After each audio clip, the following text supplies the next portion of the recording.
నెహెమ్యాను పంపించింది ఎవరు? దేవుడేనా? దేవుడు కనుక ఎవరు నన్ను నిలబెడితే ఎవరు పడగొట్టలేరు, దేవుడు పడగొడితే ఊరు నిలబెట్టలేరు. గుర్తుపెట్టుకో, ఓకేనా? డిసీట్ అండ్ ప్రాపగండా అంటే మోసం చేయటం, గాసిప్స్ చెప్పటం అనమాట. నెహెమ్యా గారి గురించి గాసిప్స్ ఏమని చెప్పారంటే, అదిగో నెహెమ్యా రాజు దగ్గర నుంచి అన్నీ తెచ్చి ఈ దేశాన్ని సపరేట్ దేశంగా ప్రకటించుకోవటానికి ఈ దేశం మీద నెహెమ్యా రాజు అయిపోదాం అనుకుంటున్నాడు, ఈ దేశం మీద రాజు అయిపోదాం అనుకుంటున్నాడు, అదిగో ఇశ్రాయేల్ ప్రజలందరినీ ఆయన వైపు తిప్పుకున్నాడు. మన మీద కూడా వస్తాయి. నా మీద ఏమవుతున్నాయి అంటే, అదిగో యవనస్తులందరూ పోగేసుకుంటున్నాడు, ఎవరు మాట ఎన్నేయకుండా చేస్తున్నాడు, వాడు చెప్పినట్టే చేస్తున్నాడు, ఇంక చాలా వచ్చింది. మొత్తాన్ని గ్రిప్పులో పెట్టుకున్నాడు, యవనస్తులందరినీ గ్రిప్పులో పెట్టుకొని పెద్దోళ్ళు మాట ఎన్నేయకుండా చేస్తున్నాడు అని అందరూ అన్నోళ్ళు ఎవరు లేరు. ఈరోజు అయితే ఒక 10 సైడ్ల నుంచి దాడి జరుగుతుంది. కానీ మనం వాటికి భయపడాల్సిన పని లేదు. గాసిప్ చెప్పేవాడు ఏమవుతాడు?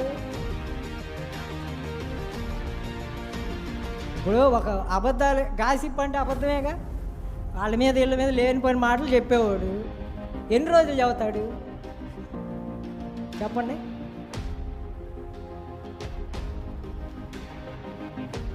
చెప్పి వాడికి నీరసం రావాల్సిందే కానీ అవతలవాడికి ఏం కాదు.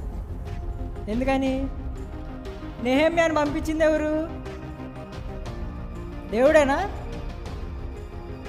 దేవుడు కనుక ఎవరు నన్ను నిలబెడితే ఎవరు పడగొట్టలేరు, దేవుడు పడగొడితే ఊరు నిలబెట్టలేరు. గుర్తుపెట్టుకో, ఓకేనా? దేవుడు ఒక వ్యక్తిని నిలబెడితే ఎవరు ఎన్ని కుట్ర చేసినా, ఎన్ని మీటింగులు పెట్టుకున్నా, ఎన్ని రకాలుగా మాట్లాడుకున్నా ఎవరు ఏం చేయలేరు. దేవుడు పడేసాడు అనుకో, నువ్వు ఎన్ని జాకీలు ఎన్ని జేసీబీలు పై పెట్టినా కూడా ఏముండదు. గుర్తుపెట్టుకో, వాళ్ళు నన్ను అన్నారు, నన్ను ఇట్లా అంటున్నారు, అట్లా అంటున్నారు అని అవేం మనసులో పెట్టుకోవాలి, ఓకేనా? అవన్నీ ఎవరికి చెప్పాలి? మనం దేవుడికి చెప్పాలా? నెహెమ్యా గారు కూడా ఏం చేశారు? దేవుడికి చెప్పాడు, ప్రార్థన చేశాడు. ప్రార్థన చేసి ఇంకోటి గమనించారా, వీళ్ళు వాళ్ళ మీదకి యుద్ధం చేయడానికి కూడా రెడీగా ఉన్నారు.